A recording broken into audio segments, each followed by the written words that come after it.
This applies to knitting Continental style with 2 strands of yarn for color work.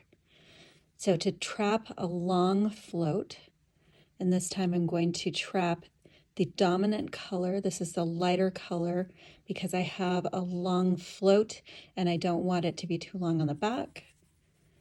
So where I usually come over the top of that lighter color to grab the color in back to make a stitch, to trap the long float, I'm going to go in to my stitch where I want to knit underneath that first color, the lighter color, and then I'm going to make a stitch from that second color, the darker gray.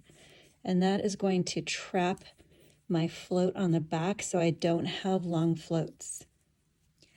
Now I'm going to capture a float of my non-dominant yarn. That's my back yarn here. It's the darker one.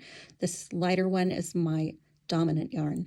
So I would usually make a stitch with my dominant yarn, just normally like this, pulling it through. To capture my float, I'm going to go in through the stitch as usual to knit, and then over the top of both my non-dominant and dominant yarns, and then underneath both.